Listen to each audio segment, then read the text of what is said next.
सबसे पहले आपको बताते हैं कि आज की सबसे बड़ी खबर, राहुल गांधी विपक्ष के नेता के तौर पर पहली बार विदेश दौरे पर है। 3 दिन का विदेश दौरा है, पर पहले ही दिन उन्होंने ऐसा लगा जैसे कोई धमाका कर दिया। अमेरिका के टेक्सास पहुंचकर उन्होंने 2 कार्यक्रमों में हिस्सा लिया। यहां उन्होंने 6 अलग अलग टॉपिक पर बात की, जिनको लेकर के अब यहां देश के अंदर राजनीति जोरों पर है। तो ऐसा क्या बोला राहुल गांधी? उन्होंने सबसे पहले कहा कि भारत में भारी बेरोजगारी है, लेकिन चीन में रोजगार है। बीजेपी इसे विदेश में भारत की बुराई की तरह देख रही है। राहुल गांधी आरएसएस और बीजेपी पर भी हमलावर दिखे। उन्होंने कहा कि आरएसएस को ऐसा लगता है कि भारत एक विचार पर बना है, जबकि भारत कई विचारों से मिलकर बना हुआ है। राहुल ने अमेरिका में यह भी आरोप लगाया कि बीजेपी भारत की परंपरा, भाषा, राज्यों और इतिहास पर लगातार हमला कर रही है। राहुल गांधी ने भारत जोड़ो यात्रा का जिक्र किया और कहा कि पॉलिटिक्स में मोहब्बत की बात पहले होती ही नहीं थी। उन्होंने यात्रा करके दिखाया कि पॉलिटिक्स में प्यार और मोहब्बत के लिए भी जगह बनाई जा सकती है। राहुल गांधी के इन बयानों को लेकर बीजेपी हमलावर हो गई। गिरिराज सिंह ने देशद्रोह तक का मामला इसे बता दिया। शिवराज सिंह चौहान ने राहुल को विदेश की धरती से भारत को बदनाम करने का आरोप लगाया। प्रवीण खंडेलवाल ने राहुल के चीन प्रेम की बात की, तो कांग्रेस के नेता पवन खेड़ा ने कहा कि डेटा से आखिर बीजेपी डरती क्यों?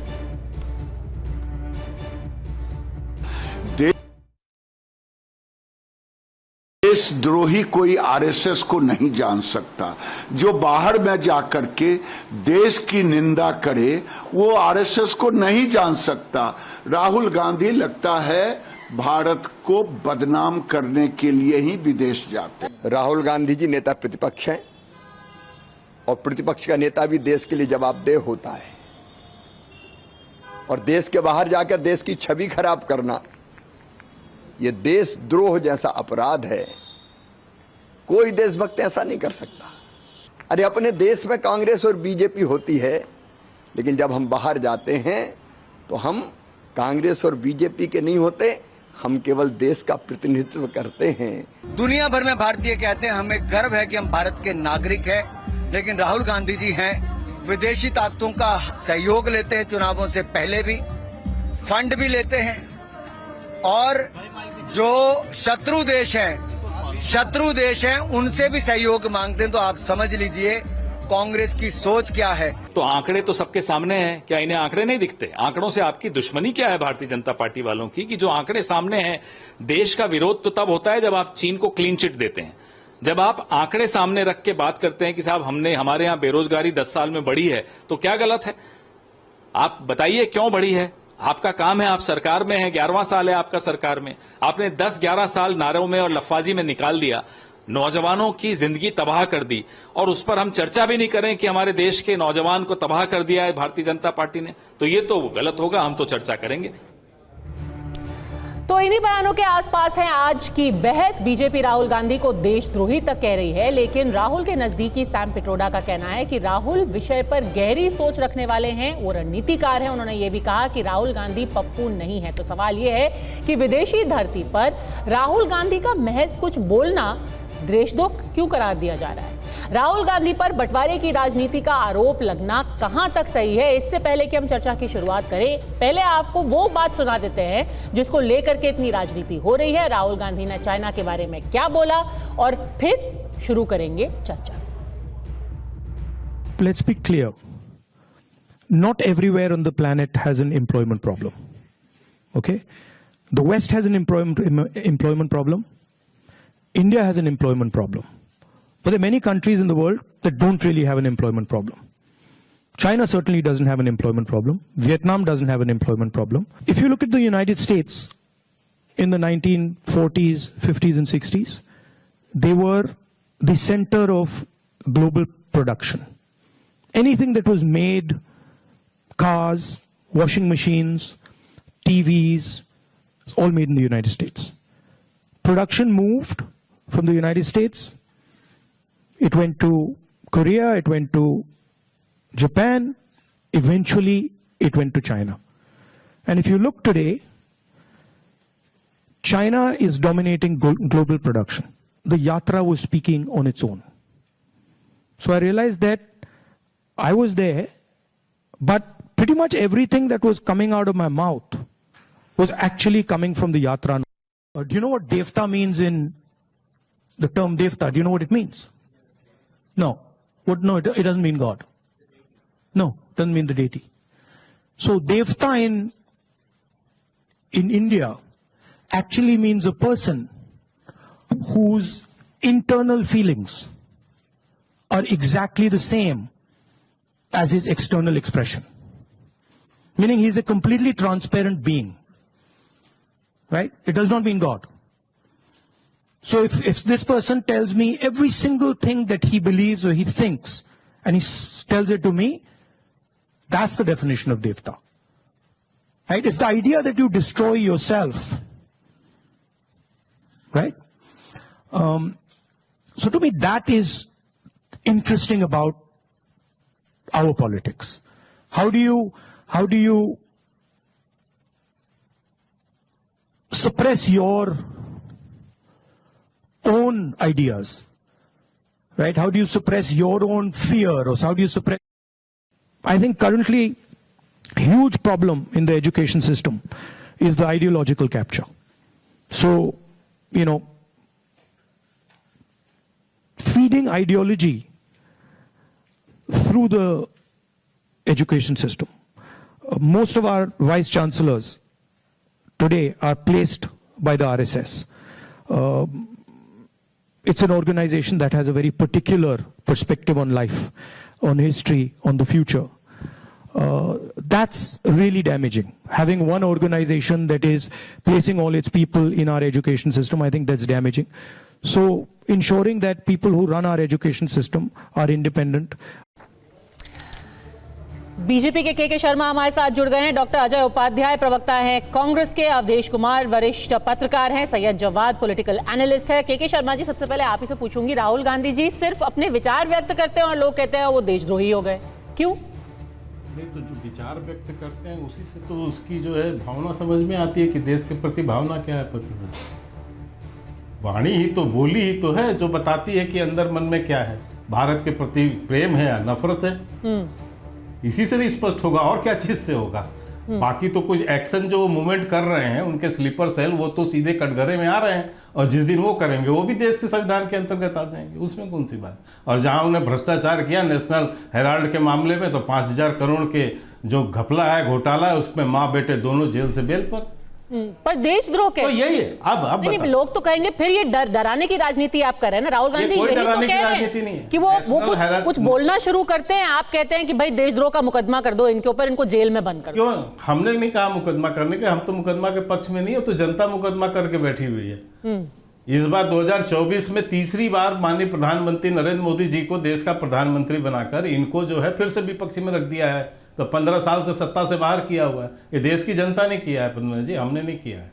तो कौन सी भावना, जनता जवाब दे रही है। दूसरी बात मैं जो कहना चाहता हूं कि यही बौखलाहट है, यही हार की बौखलाहट है। 15 साल से सत्ता जो ये समझते थे कि भारत हमारी बपौती है, जागीर है, उससे देश की जनता ने ही इनको किनारे रख दिया है।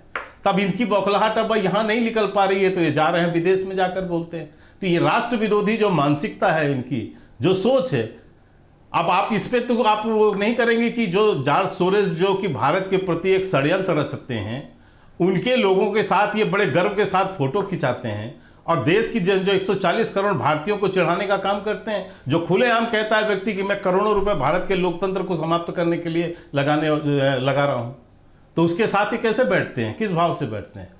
ठीक है। दूसरी बात, जो विदेशी षड्यंत्रकारियों का जो एजेंडा है उसको हवा देना, भारत के अंदर उस भ्रम और की स्थिति को फैलाना, किसी विदेशी रिपोर्ट पे हंगामा क्रिएट करना, ये सब क्या है? ये सब दर्शाता है कि इनकी राष्ट्र विरोधी मानसिकता भारत को लेके नहीं, भारत के प्रति जो है यहाँ ही नहीं है, वो बाहर भी जाके इसी तरह के, आज भी कोई पहली बयान नहीं है, पहले भी कई बयान दिए। ठीक है। दूसरी बात मैं इतना ही कहना चाहता हूं, चाइना से बहुत प्रेम है। 2008 के इम्पैक्ट जो पैक्ट हुआ है, जिसमें माँ बेटे दोनों खड़े होकर साथ में साइन कर रहे थे, तो उसके बाद से पूरी Congress party made in China हो गई है। ठीक है, एक एक करके लेते हैं। और इस आज इतनी एक बात छोटा सा कर दूं, आपने बेरोजगारी दर की जो बात चाइना से हुई है, और जीडीपी की जो बात हुई है आज का ही, पद्मा जी मैं कहता हूं, आप अपने, मैं बोलूंगा तो आपको लगेगा, आप कहेंगे मैं बिल्कुल आपको आंकड़े सारे दिखा सकता हूं, आप अपने उसके रिसर्च से उससे मंगा लीजिए कि चाइना का बेरोजगारी दर कितना परसेंट है, 17% से ऊपर।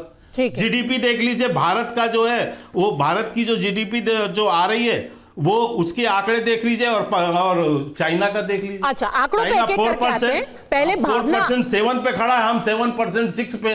अब आंख के अंधे को कुछ न दिखे तो मैं क्या बोलूं। ठीक है, आंकड़ों पे 2 मिनट में आएंगे, पहले भावना की बात कर लेते हैं। डॉक्टर अजय उपाध्याय, देश विरोधी भावना भारत में भी और भारत के बाहर भी, इसीलिए बीजेपी नाराज हो रही है राहुल जी से। बड़ा दुखद दुर्भाग्यपूर्ण है जिस तरह की भाषा का प्रयोग भाजपा के ये फ्रिंज एलिमेंट लोग कर रहे हैं। मंत्री होकर के आए दिन गिरिराज सिंह का क्या रिकॉर्ड है सब जानते हैं।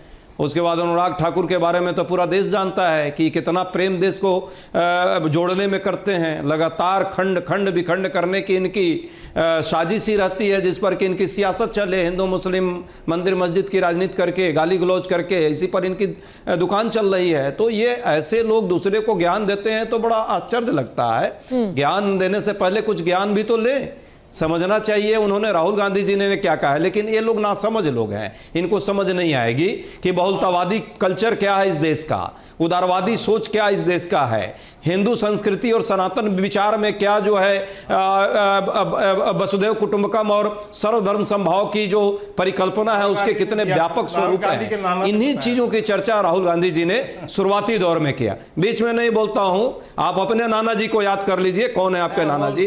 अंग्रेजों के दलाल थे। अभी बीच में मत बोलिए, बीच में बोलना ये आपका कल्चर है। आपके नाना जी अंग्रेजों की दलाली करते थे।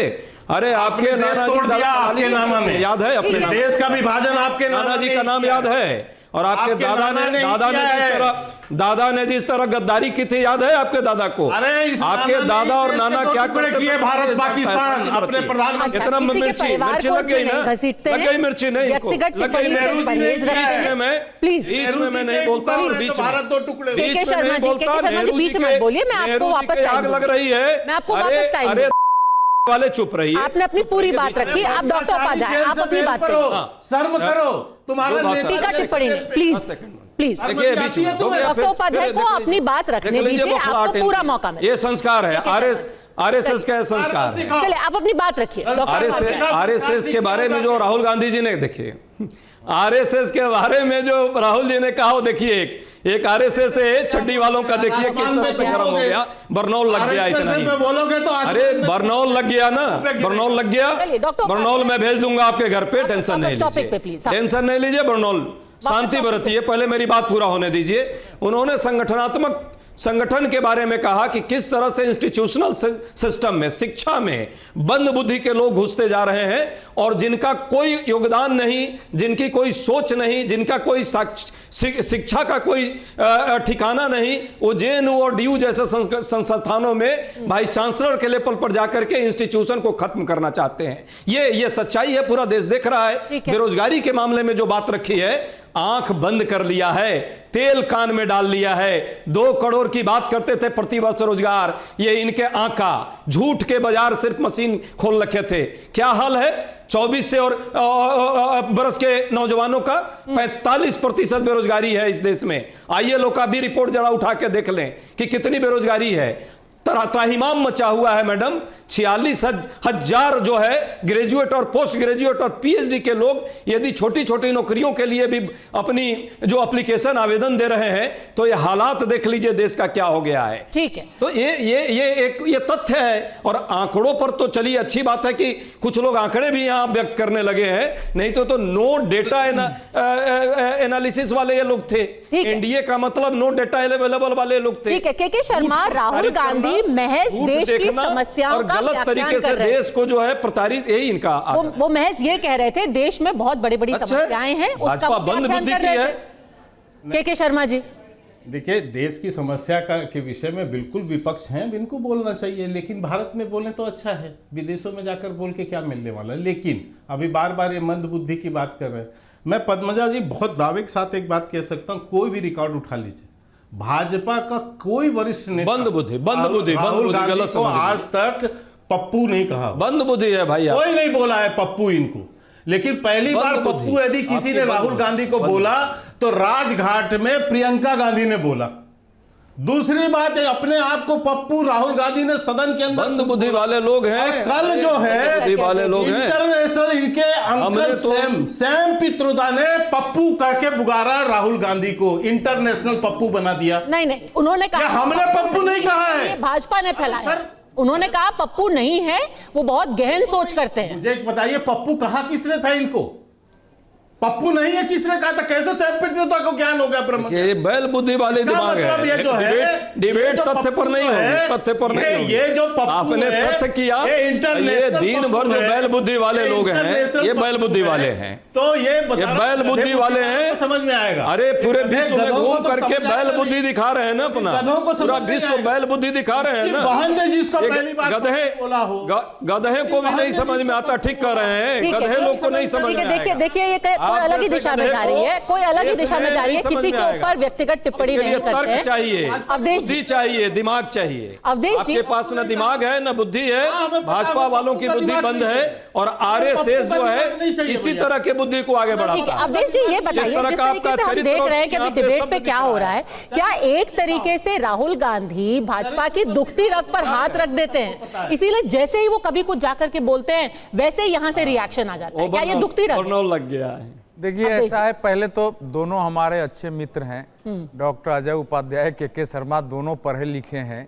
मेरा विशेष अनुरोध होगा कि हम सब लोग डिबेट में बैठें, एक दूसरे की बात का खंडन कर सकते हैं, लेकिन दोनों से इस प्रकार की भाषा की मुझे कम से कम उम्मीद नहीं। हो सकता है मैं भी आपके विपरीत हूँ, लेकिन जरा भाषा, देश की राजनीति की का जो विमर्श की भाषा है ना, उस ज़्यादा डर पैदा करता है कि हम लोग कहाँ पहुँच गए हैं। पहले एक ही परिवार में कांग्रेस, बीजेपी, कम्युनिस्ट होते थे, आपस में बहस चलती थी। हम लोग ऐसे समाज से निकल के आए हैं, तो इसलिए तो मेरा आग्रह जो हुआ आगे से हम लोग विषय पर डिबेट करें। देखिए राहुल गांधी जी की इस समय एक पॉलिटिक्स है। जब लंबे समय तक कांग्रेस को सफलता नहीं मिली, उसके बाद 2017 से उनकी मतलब एक नियोजित विदेश जब योजना पूर्वक, पहले भी जाते रहे हैं, लेकिन जाना, वहाँ अपनी बात रखना, फिर वहाँ छात्रों को संबोधित करना, 2017 से उनकी यात्रा शुरू हुई है और अभी तक की यात्राएं चल रही है। सैम पित्रोदा उनके ओवरसीज अध्यक्ष, जाहिर है से प्लान्ड होता है, लेकिन उसमें जो कठिनाई आ रही है इस समय कि अब राहुल जी इस देश की दूसरी पार्टी के सबसे बड़े नेता हैं, लोकसभा में विपक्ष के नेता हैं, सबसे ज्यादा समय तक भारत में शासन करने वाली पार्टी के नेता हैं। तो देश के अंदर राजनीति का हमला करना वो समझ में आता है, लेकिन जब हम देश के बाहर जाते हैं तो हमारी भाषा कैसी होनी चाहिए? अगर ये ठीक है कि नरेंद्र मोदी को विदेशों में प्रोजेक्शन मिला, प्रधानमंत्री बनने के बाद बड़े बड़े कार्यक्रम हुए, तो राहुल जी को भी उनके समानांतर खड़ा करना है तो हम ले जाएं और बुलवाएं। लेकिन आप देखेंगे जैसे पिछले साल का, इस बार का उनका बयान देखिए, और पहले पिछले साल के कुछ बयान को मैं उद्धृत कर देता हूं आपको, फिर आपको पता चलेगा कि एक ही बात लगातार वो बोल रहे हैं। जैसे पिछली बार उन्होंने जो कार्यक्रम था, इसमें जून में उनका कार्यक्रम था पिछली बार, और उन्होंने जैसे ये कार्यक्रम में एक मुस्लिम आदमी की ओर जो है वो खड़ा किया और बोला कि भैया ये जो है बे एरिया मुस्लिम कम्युनिटी का कार्यक्रम था, जिस तरह आप पर हमला हो रहा है मैं गारंटी दे सकता हूं कि सिख, ईसाई, दलित, आदिवासी भी ऐसा ही महसूस कर रहे हैं। दूसरा बयान देखिए, भारत में राजनीति के जो सामान्य टूल थे जैसे जनसभा, लोगों से बातचीत, रैली, वे अब काम नहीं कर रहे हैं। हमें राजनीति के लिए जिन संसाधनों की जरूरत पड़ती है उन्हें बीजेपी और आरएसएस नियंत्रित कर रहे हैं। आज भी उन्होंने यही कहा, आज भी बोला। आगे देखिए, उन्होंने पूरी कोशिश की कि हमारी भारत जोड़ो यात्रा को रोका जा सके। उन्होंने पुलिस और एजेंसियों का इस्तेमाल किया। तो आप मैं आगे ऐसे 20 बयान जो है आपको बता सकता हूं जिसमें राहुल जी जो बोलते हैं लगभग वही बात दूसरे संस्थानों पर बीजेपी, जैसे आगे उन्होंने जब टेक्सास में गए थे। तो फिर क्या ये देशद्रोह है? देखिए ऐसा है, ये थोड़ा कठिन शब्द लगता है, लेकिन ये विभाजनकारी है। लेकिन देखिए ये देश के पक्ष की भाषा नहीं, इसलिए मैं बता रहा हूं, ऐसे बता रहा हूं। देखिए आप एक सीनियर जर्नलिस्ट हैं। पिछले बार ही अमेरिका की एक संस्था ने ये रिपोर्ट देते हुए कहा कि भारत को धार्मिक स्वतंत्रता के नाम पर निकारागुआ, वियतनाम और चीन, रूस इसकी श्रेणी में डाल दिया जाए। अब राहुल गांधी अगर वहां एक सिख भाई को उठा करके आज सभा में कह रहे हैं तो, और ये बता रहे हैं कि भारत में हो रहा है, इन्हीं को कोट करके कल भारत को ब्लैक लिस्टेड कर दे और मांग कर दे, तो भारत ब्लैक लिस्टेड होगा या बीजेपी की सरकार ब्लैक लिस्टेड? इसलिए ये सोच खतरनाक है, इसलिए ये बातें खतरनाक है डॉक्टर अजय उपाध्याय, क्योंकि ये भारत के पक्ष की बातें नहीं है। और के शर्मा तो ये भी कह रहे हैं कि चलिए आप देश में बोलिए फिर भी ठीक, विदेश में जाकर के क्यों बोल रहे हैं? बड़ी अच्छी बात है। पहले तो अवधेश जी का और हमारे के शर्मा जी भी हमारे मित्रवत भाई हैं, पर भाषा एक तरफा नहीं चलती, दो तरफा चलती है। वो दिन गए कि जो आप गाली दें और हम चुपचाप सुने, नहीं सुनेंगे। हाँ, प्यार से आइए, हम भी प्यार से जो बात अभी चल रही है, अवधेश जी बड़े भाई हैं, बड़ा अच्छा किया उन्होंने। तार्किक भाषा है तो तार्किक तौर पे तुम ताम में नहीं करता, फिर अपनी आवाज को ध्यान रखिए, तुम ताम नहीं बोली जाती भाषा की। विदेश में क्यों? राहुल गांधी जी ने जो भी बात रखी है, नहीं, कोई गाली गलौज नहीं। विदेश में क्यों? विदेश में अजय उपाध्याय भी आपके संस्कार को पूरा दुनिया देख रहा है, पूरा भारत देख रहा है।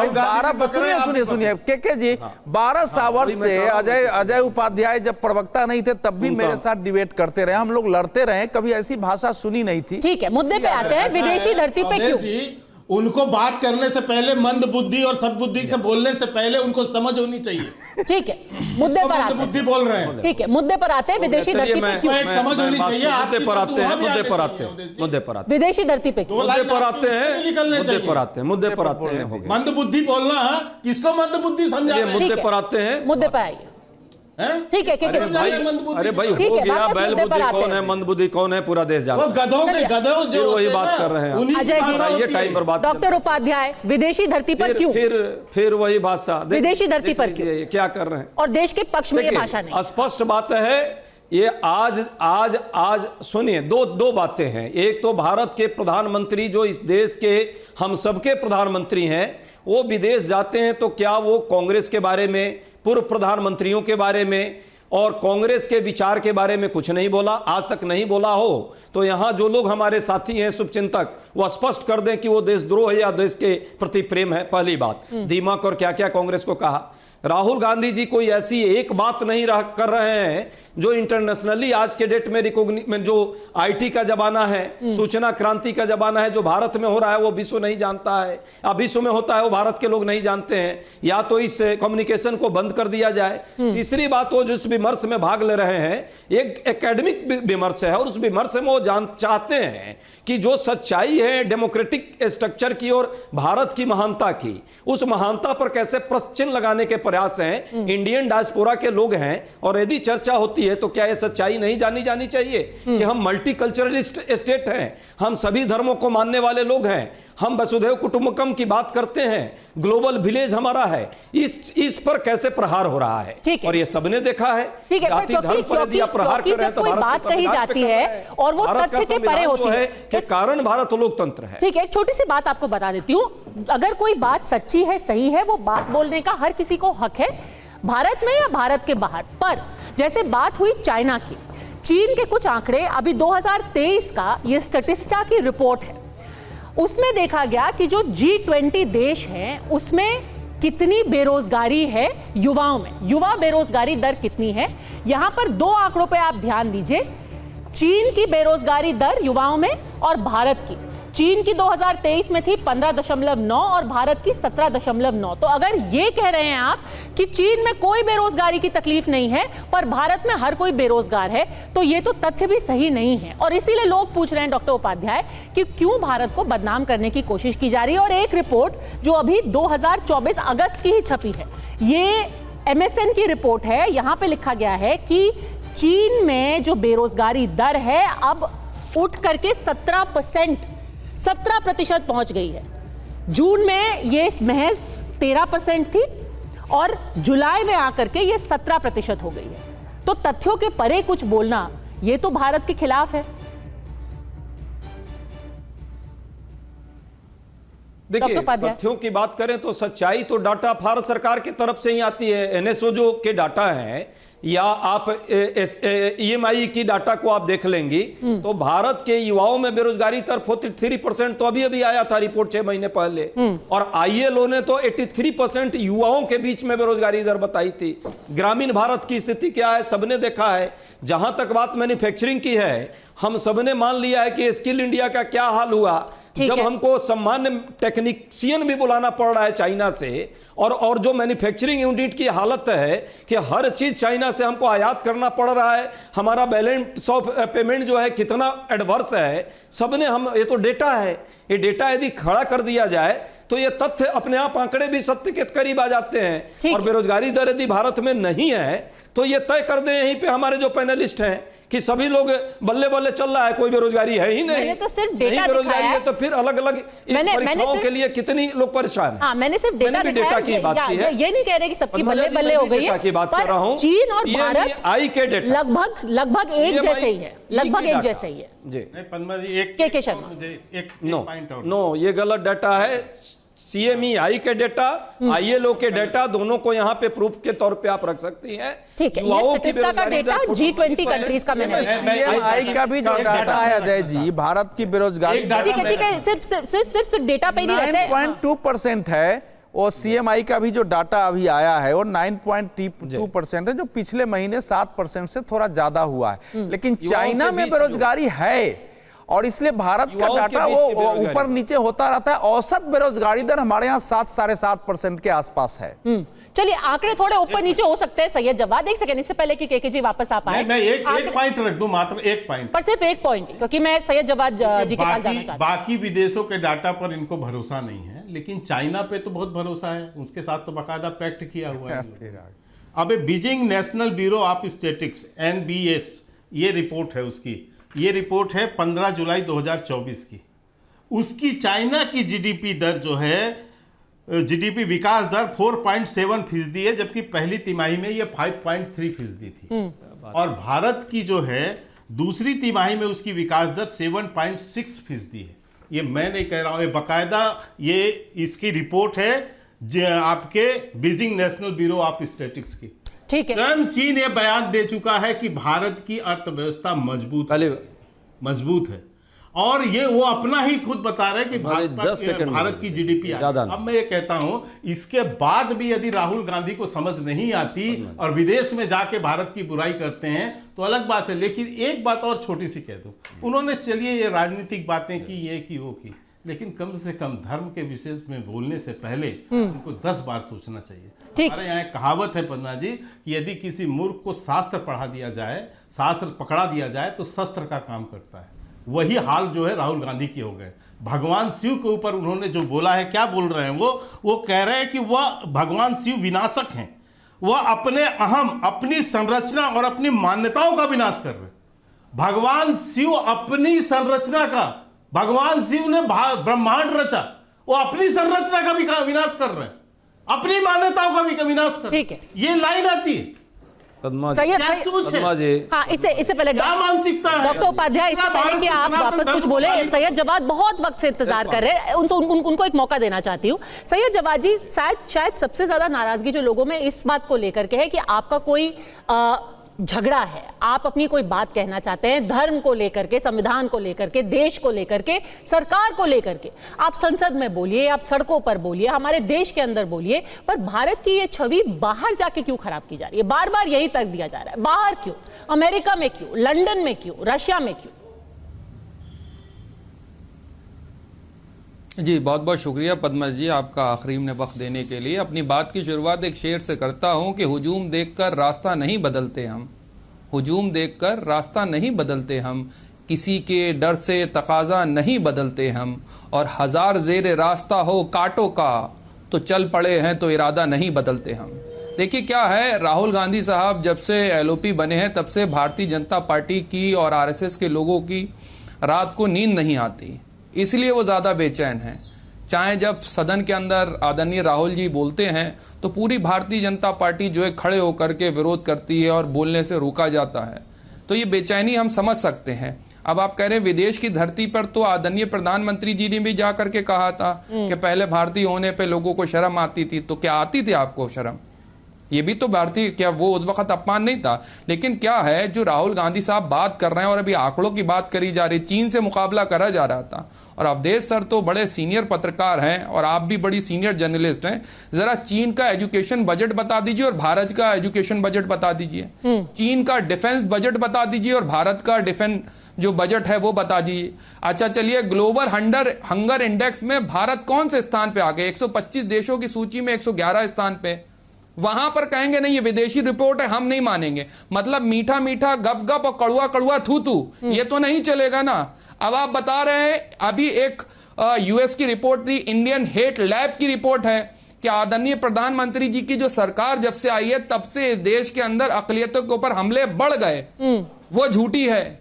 लेकिन भारतीय जनता पार्टी जो अपनी रिपोर्ट बताएगी, जिसपे उसको लगेगा कंफर्ट होगा, वो उस पे तो कहेंगे कि नहीं, वरना जो है दूसरी चीजें झूठी हैं। चाइना के मुद्दे पे चाइना को तो यहाँ झूला तो झूला रहे थे आदरणीय प्रधानमंत्री जी, झूला हो रहा था, वो कौन कर रहा था? ठीक है, अभी ये रिपोर्ट को किनारे रखते हैं, भारतीय जनता पार्टी के क्योंकि सांसद है ना। कई रिपोर्ट ऐसी है जो कह रही है कि अफगानिस्तान के लोग खुशी से झूम रहे हैं और भारत के सारे लोग बहुत ही त्रस्त और दुखी हैं। कई ऐसे भी लोग जो कह रहे हैं बांग्लादेश में डेमोक्रेसी जो है हमसे 4 पायदान ऊपर है। तो इन रिपोर्ट को थोड़ी देर के लिए किनारे रखते हैं, पर एक जरूरी बात इन्होंने ये कही, बार बार लोग सवाल पूछते हैं राहुल गांधी अमेरिका में जाके ये बातें क्यों कह रहे हैं अवधेश जी, पर प्रधानमंत्री भी कहते हैं कि पिछले 70 साल में देश में कुछ नहीं हुआ, पिछली 70 साल में सरकारों ने कुछ नहीं किया।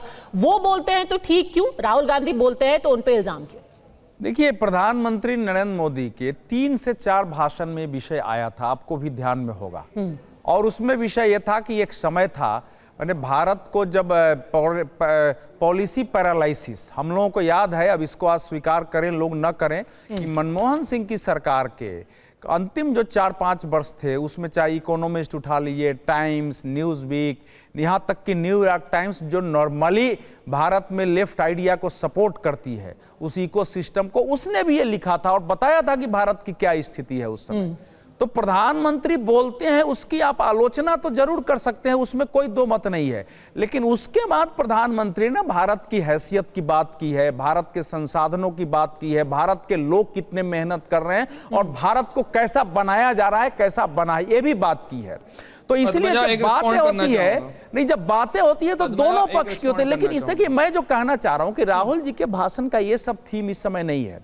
राहुल जी देश में और विदेश में ये जो एक पिक्चर पेश कर रहे हैं भारत की, कि भारत में एक फासिस्ट प्रकार का शासन है, क्योंकि फासिस्ट शब्द जो है, फासिस्ट शासन हिटलर का, मुसोलिनी का हुआ, या जो है जिहादी इस्लामिक कंट्रीज में जो हुआ, ये एक रिलीजन का होता है, उस टाइप का एक शासन है। जहां हम मीडिया में अपनी बात नहीं रख सकते थे, जहां संसद में हम बात छोटा सा रिस्पॉन्ड करना चाहूंगा, यात्रा पर चले गए, वो समस्या पैदा कर रही है। सैयद जवाद, मैं अवधेश सर आपको बता दूं, जब मनमोहन सिंह को सरकार मिली तो देश की जो इकोनॉमी थी वो $0.8 ट्रिलियन की थी, और मनमोहन सिंह ने 10 साल के कार्यकाल के अंदर इसको $2 ट्रिलियन की इकोनॉमी तक पहुंचाया। आज 10 साल हो गए, क्या हम 4-4.5 ट्रिलियन की इकोनॉमी को टच कर पाए? उस वक्त माननीय प्रधानमंत्री जी डॉलर और रुपए का कंपैरिजन कर रहे थे। अच्छा। कि जब डॉलर जो है बढ़ता और रुपया घटता है तो देश की साख कितनी है। आज डॉलर और उसका कंपैरिजन क्यों नहीं कर रहे हैं बैठ करके? जब आदरणीय प्रधानमंत्री जी बड़ी बड़ी बातें विदेशों में करते थे। हाँ, ये विषय है नहीं, और ये सारी बातें, ये सारी डिबेट हम अपने देश में भी कर सकते हैं। बोलते थे, पर के शर्मा जी नहीं बोलते। के शर्मा जी, क्या बेचैनी है, जैसे सैयद जवाद ने बोला, क्या बेचैनी है आदरणीय प्रधानमंत्री जी, क्या बेचैनी है बीजेपी को कि राहुल गांधी अब बोल रहे हैं, वो कह रहे हैं ना अभय मुद्रा, डरो मत, मेरा डर खत्म हो गया। वो तो ये कह रहे हैं कि देश के दिल में बीजेपी का डर खत्म हो गया है, अब सब बोलेंगे खुल के। ये लोकतंत्र में डर, धमकी, ये सब जो भाषा और इस तरह की जो सोच होती है ना, वो पद्मनाभ जी एक तानाशाही व्यक्ति की होती है, जो चांदी के चम्मच से विरासत प्राप्त करके सत्ता पे आने की कोशिश करते हैं, या जो राजनीति करते हैं, उनकी मानसिकता होती है डर, धमकाना, इस तरह की बातें। और इसका प्रतिरूप इमरजेंसी में कांग्रेस ने बहुत अच्छे से दिया है। तो इसलिए उनकी मानसिकता, उनके सोचने का तरीका यही है, उसके अलावा वो सोच ही नहीं सकते, तो कहाँ क्या बोलेंगे, शब्दावली भी यही है।